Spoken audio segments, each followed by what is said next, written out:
And when a nuclear-armed country fights to the end, it will have consequences far beyond the borders. It will have consequences for the world, which is why I repeat I'm here. In no uncertain terms, that Pakistan will respond most decisively to any Indian aggression. And I've come here to tell the UN, you've got to. This is a test for the United Nations. It is not enough to condemn, Mr. President. We must act now and demand an immediate end to this bloodshed. I have great pleasure in welcoming His Excellency Prime Minister of the Islamic Republic of Pakistan.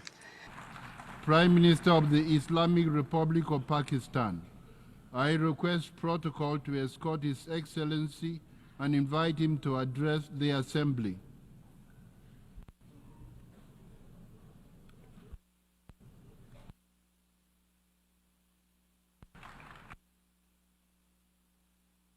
Bismillah ar-Rahman ar-Rahim. Iyyaka na'budu wa iyyaka nasta'in. Mr. President, Honorable Secretary General, Excellencies, ladies and gentlemen. Bismillah ar-Rahman ar-Rahim.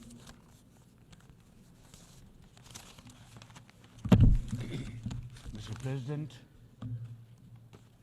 heads of state and government, excellencies, delegates, ladies and gentlemen, Assalamu alaikum wa rahmatullahi wa barakatuh, and a very good morning.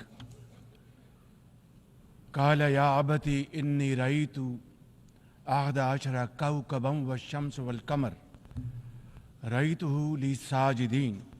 Qala ya bunayya la taqsus ru'yaka ila ikhwatik fayakidu laka kayda inna ash-shaytana lil insani aduwwun mubin. Sadakallahu Mawlana al-Azim. I feel honored today to represent my country at this forum of world leaders, where we have a chance to discuss problems that the world is facing.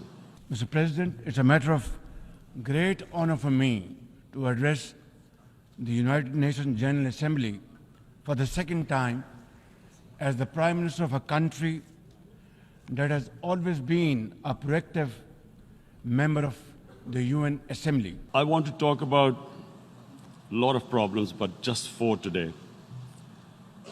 And I especially came to this forum despite a difficult time in my country, facing challenges. I would not have come, but because I feel that there are some very urgent problems which the world must address. Mr. President, the father of our nation, Quaid-e-Azam Muhammad Ali Jinnah, declared in 1947 that we stand by the United Nations Charter and will gladly make our full contribution to peace and prosperity of the world. Pakistan has stood by this commitment unwaveringly. Billions of dollars siphoned off by the ruling elites of the developing world.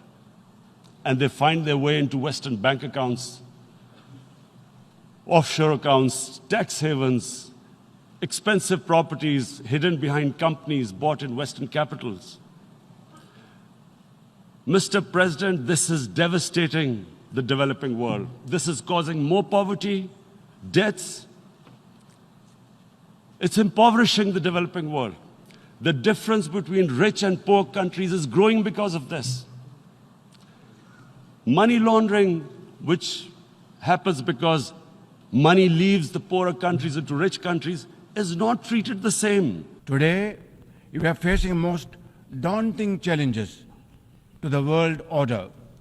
Israel's genocidal war in Gaza, a dangerous conflict in Ukraine, destructive conflicts across Africa and Asia, rising geopolitical tensions, resurging terrorism, galloping poverty, stifling debt, and the mounting impact of climate change, we feel the chill of a new world order. My third point is Islamophobia. There are 1.3 billion Muslims in this world. There are millions of Muslims living in other countries, European countries, and the US as minorities. Islamophobia since 9/11 has grown at a pace where it is alarming. Human communities live together. There should be understanding amongst them. But Islamophobia is creating a division. Muslim women wearing hijab, it's become an issue. It's become an issue in some countries. Hijab is some sort of a weapon. A woman can take off her clothes in countries, but she can't put on more clothes. How is this happening? Because of Islamophobia. And how did this Islamophobia start? After 9/11. And why did it start? Because certain Western leaders equated terrorism with Islam. Islamic terrorism. Radical Islam. Today I stand before you to express the searing pain and anguish of the people of Pakistan at the plight of the people of Gaza. Our heart bleeds as we witness the tragedy unfolding in the Holy Land, a tragedy that shakes the very conscience of humanity and the foundation of this institution. Mr. President, can we, as human beings, remain silent while children lie buried under the rubble of their shattered homes? Can we turn a blind eye to mothers cradling the lifeless bodies of the children? This is not just a conflict, this is systematic slaughter of innocent people of Palestine.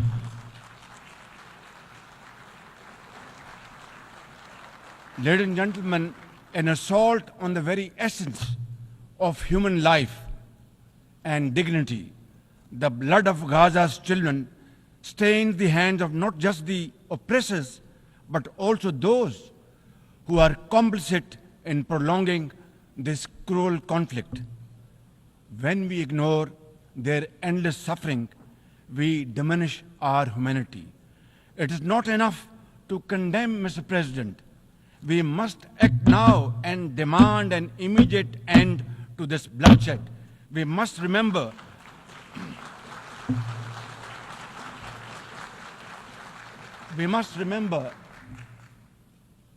that the blood and sacrifice of the innocent Palestinians will never go waste.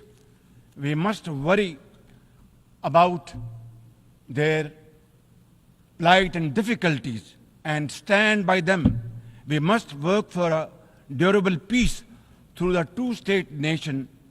We must seek a viable, secure, contiguous, and sovereign state of Palestine based on the pre-1967 borders with Al-Quds al-Sharif as its eternal capital, and to advance the goals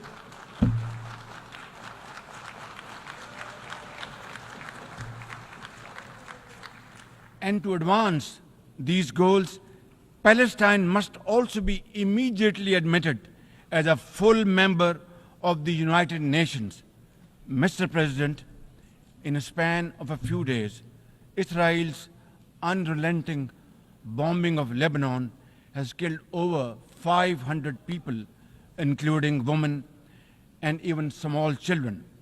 The failure to implement UN resolutions has emboldened Israel. It threatened to drag the entire Middle East into a war whose consequences could be very grave and beyond imagination.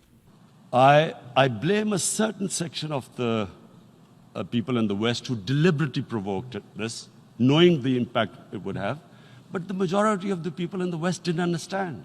This is where, again, Muslim leadership let the Muslims down.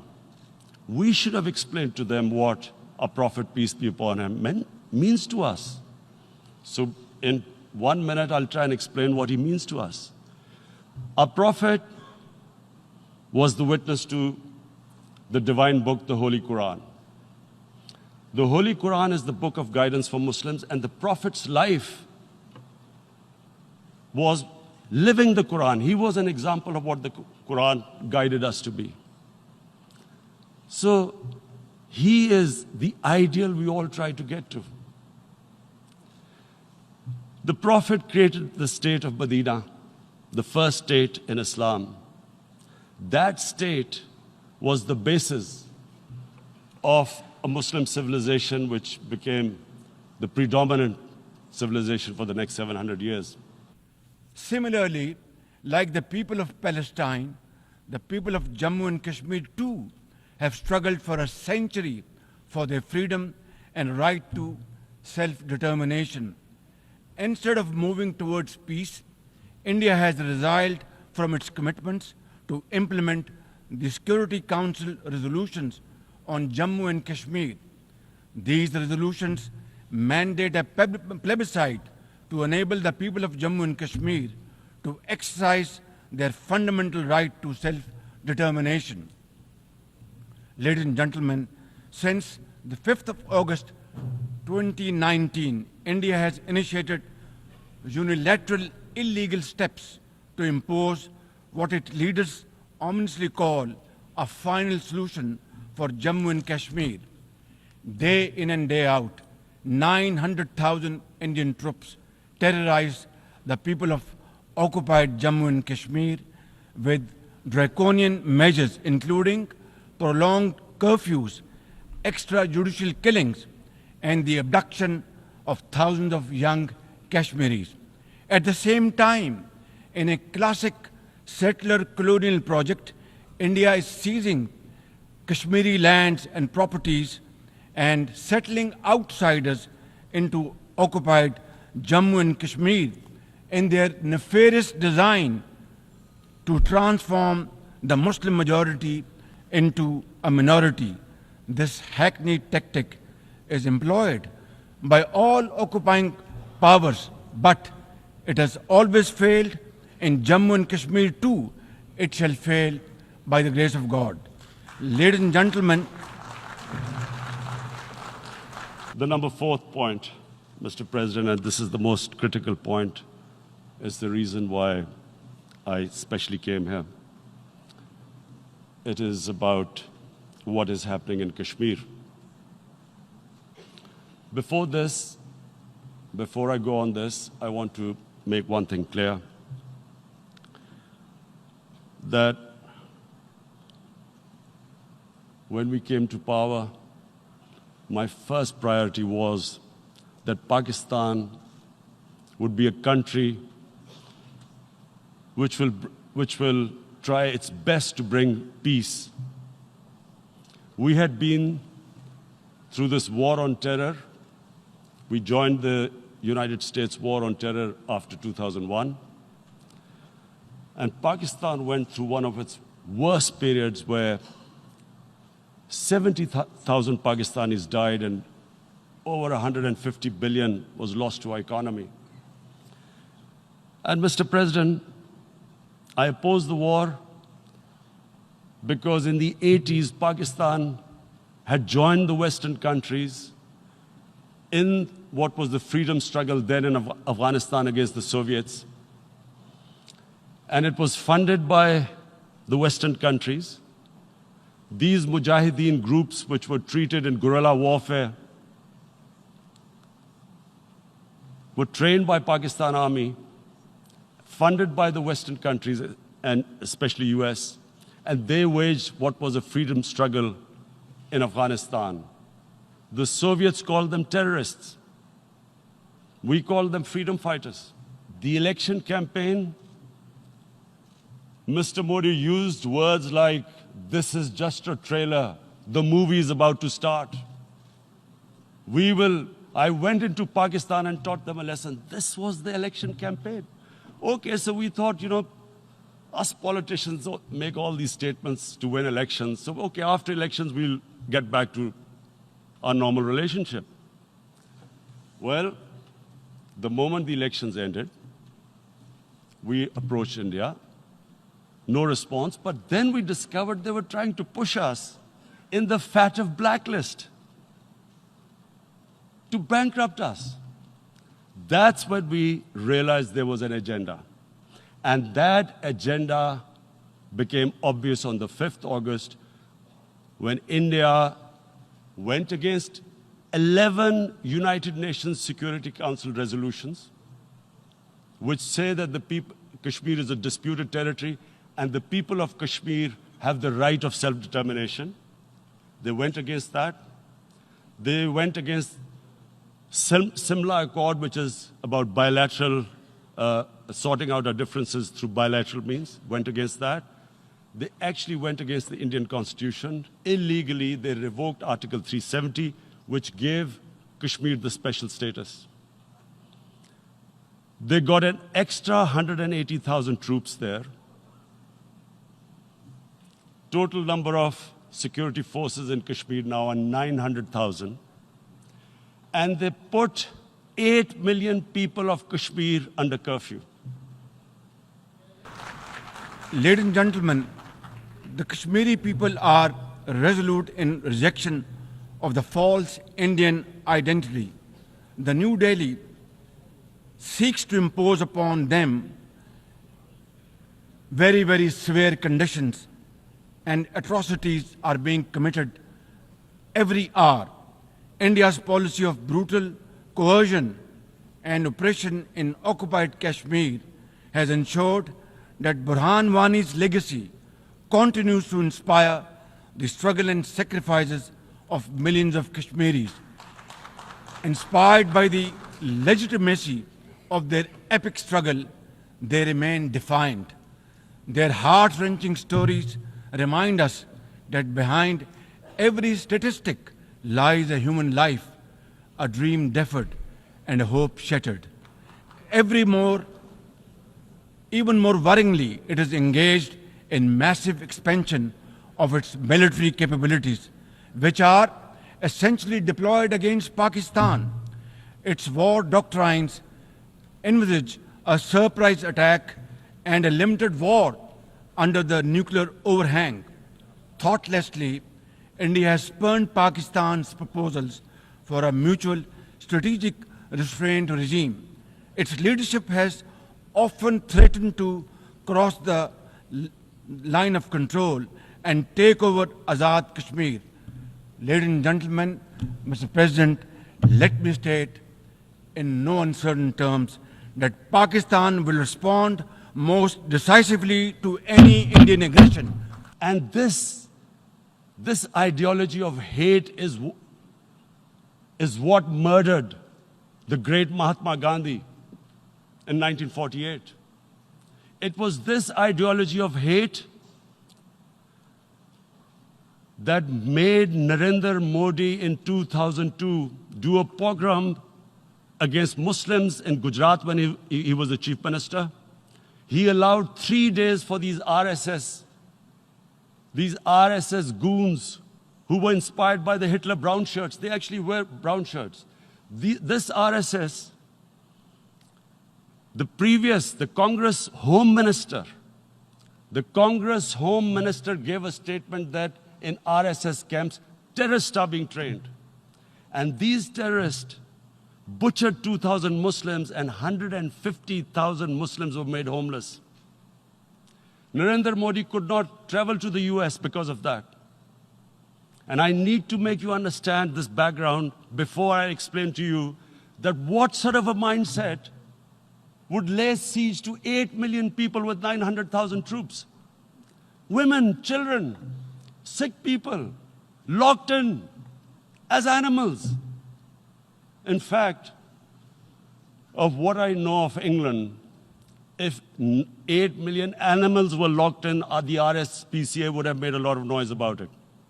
These are human beings.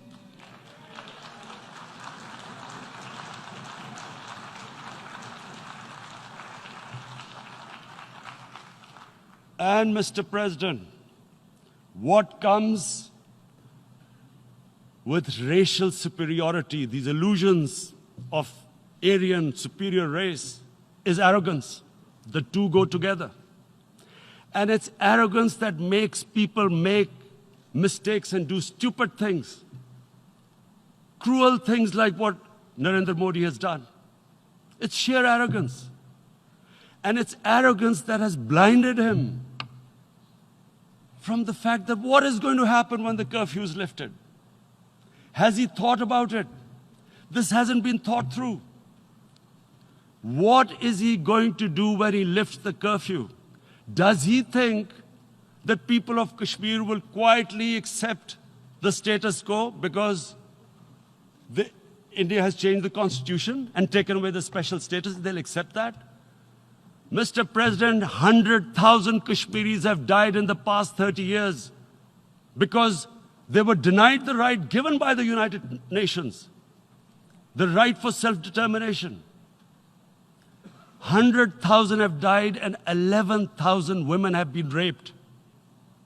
There are two United Nations human rights reports on this. The world hasn't done anything because India is a huge market, 1.2 billion people. Sadly, the material prevails over the human. But this has serious consequences. Again, I repeat, that's why I'm here. Look, to secure durable peace, India must reverse the unilateral and illegal measures it has taken since 5th of August 2019 and enter into a dialogue for a peaceful resolution of the Jammu and Kashmir dispute in accordance with the UN security resolutions and the wishes of the Kashmiri people. Mr. President, remember, illegal occupation creates a fresh hell every day in the killing fields of Palestine and in the pristine valleys of occupied Jammu and Kashmir. Apart from conflicts, Mr. President, the 21st century has brought a cascade of crises, including the reversal of development and the mounting impact of climate change. 2 years ago, my country was devastated by catastrophic floods, causing $30 billion in damages. It is now clear that each summer will bring blistering temperatures and trigger fresh climate impacts. Pakistan emits less than 1% of global carbon emissions, yet we have paid a very heavy price for no fault of ours. This is most unfair in any calculus of global justice. We must uphold the axiom, the polluter must pay. what is going to happen when the curfew is lifted will be a bloodbath. The people will come out. There are 900,000 troops there. They haven't come to, as Narendra Modi says, he's done this for prosperity of Kashmir. This is supposed to be for the development. These 900,000 troops, what are they going to do when they come out? There'll be a bloodbath. Has he thought it through what happens then? Mr. President, has anyone thought that what happens when there is a bloodbath? What do you think the impact will have on people of Kashmir? What do you think they will think? The way they have been boxed in their houses, treated like worse than animals, no rights. Thousands of all the political leadership has been arrested, taken out of Kashmir. Even those Kashmiri leaders who were pro-India have been taken out. 13,000 boys have been picked up and taken to God knows which destinations. So what do they think? What will the people of Kashmir do when they lift the curfew? They will be out in the streets. And what will these soldiers do? They will shoot them. They've already used pellet guns, blinded young boys. in the last 6 years, the 5 years, the oppression that has gone on in Kashmir. And so, Kashmiris will be further radicalized. Mr. President, there will be another Pulwama. And guess what? India will blame us. They're already blaming us. They're saying all this is happening because of Pakistan. One of their defense ministers said, there are 500 terrorists lined up on the border to go in. Why would Pakistan send 500 terrorists when there are 900,000 troops? What impact are they going to make? Ladies and gentlemen, Pakistan looks forward to fulfillment of commitments made by our development partners to support the achievements of the SDGs and climate goals, including a new annual goal beyond $100 billion in climate finance. Mr. President, with nearly 100 developing countries trapped in the vicious cycle of debt and liquidity crisis, which I always call a death trap rather than debt trap, achieving the SDGs in these circumstances remain a distant mirage. The international financial architecture, which the Secretary General has described as morally bankrupt, and the world trade and technology regimes must be reformed and aligned to promote development and global equity. Mr. President, since assuming office in March this year, the progress and prosperity of my 240 million people has been my singular focus. We have taken some very difficult but necessary decisions that have rescued our economy from collapse, restored macroeconomic stability, controlled fiscal deficits, and strengthened our reserves. As a result, inflation has come down to a single digit by the grace of God, and the prospects for economic growth has revived. I would like to explain this challenge and the way we are negotiating, Mr. President, by reciting a stanza from a poem which enormously makes me very emboldened, very brave, and hardworking, and commit untiring efforts. And this stanza is a befitting example of hard work and, of course, facing challenges and then pave the way for success stories. And stanza is, when things go wrong, as they sometimes will, when things go wrong, as they sometimes will, when the road you are trudging is all uphill, when things go wrong, as they sometimes will, when the road you are trudging seems all uphill, when the credits are low and debts are high, when the credits are low and debts are high, when you want to smile but you have to sigh, when you want to smile you have to sigh, when care, read health, when care is pressing you down a bit, when care or health is pressing you down a bit, rest if you must, but don't you quit. This is how, Mr. President, we have learned to face our challenges and negotiate the most daunting challenges we have faced. I know we've been brought up with films, Western films. This good, decent guy doesn't get justice. He decides to pick up a gun and start seeking justice.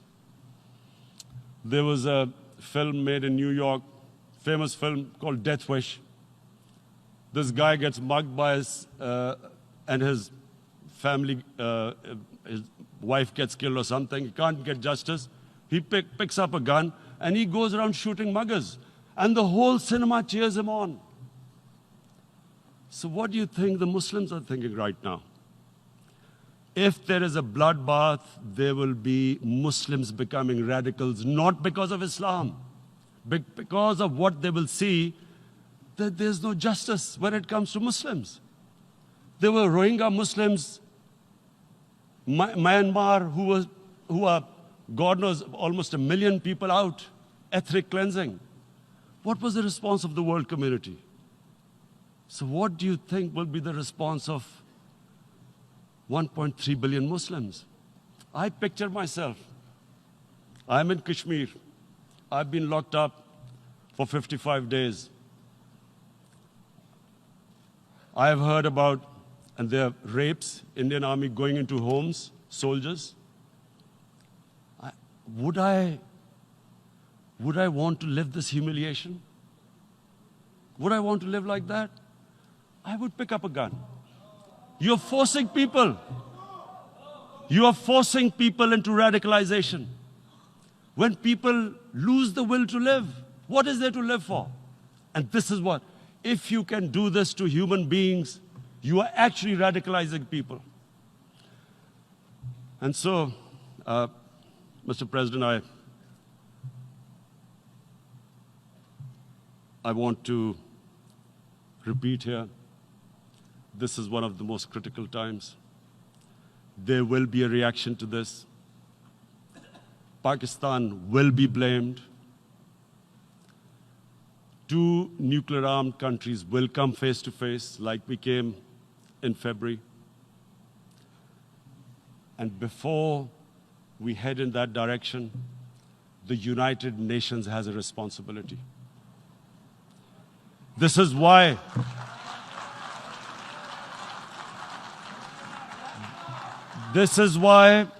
the United Nations came into being in 1945. You were supposed to stop this happening. I feel we are back to 1939. Munich, Czechoslovakia has been taken, annexed. What is the world community going to do? Is it going to appease a market of 1.2 billion, or is it going to stand up for justice and humanity? Mr. President, situated at the crossroads of South and Central Asia and the Middle East, we have prioritized geoeconomics and regional connectivity to secure win-win outcomes for our people. The second phase of the landmark China-Pakistan Economic Corridor has been successfully launched through the Apex Special Investment Facilitation Council. We are mobilizing investments in resilient infrastructure, renewable energy, minerals, sustainable agriculture, and technology. This will herald a new era of development and modernization in my beloved country. Ladies and gentlemen, for 2 decades, Pakistan has fought terrorism boldly and most successfully, defeating terrorist groups within Pakistan. We have paid a very heavy price. 80,000 of our brave soldiers and civilians have been martyred, including innocent school-going children. And the gory memories of APS school carnage haunt us till date. Our economy has suffered a loss of $150 billion. Unfortunately, today we are again confronted by a new wave of externally financed and sponsored terrorism, especially by the TTP, Fitna al-Khawarij, and its associates. Ladies and gentlemen, make no mistake, inshallah, by the grace of God, we are determined to eliminate this threat as well through our comprehensive national effort by the name of Azm-e-Istehkam, meaning resolve to promote peace and stability.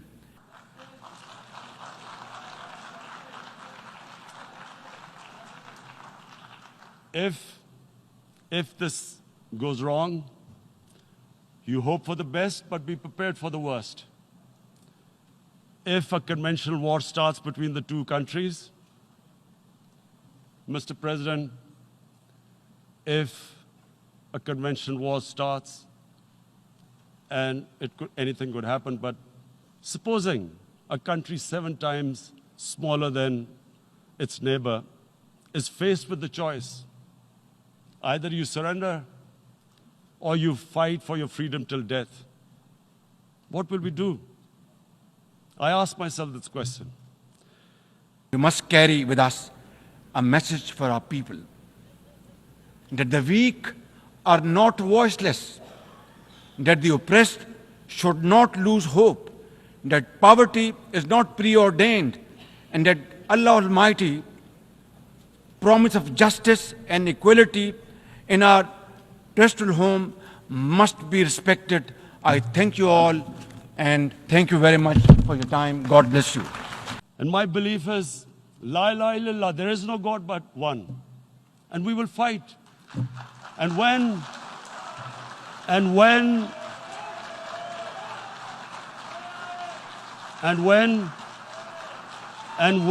a nuclear armed country fights to the end, it will have consequences far beyond the borders.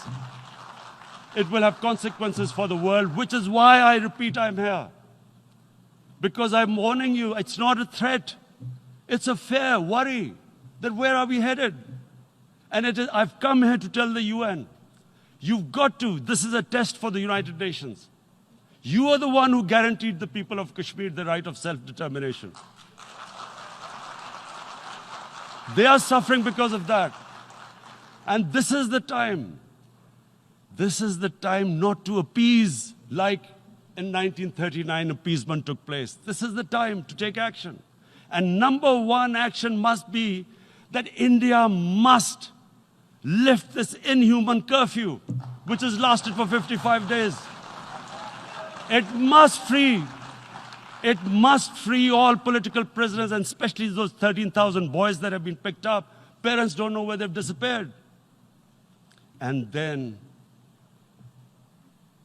the world community must give the people of Kashmir the right of self-determination. Thank you.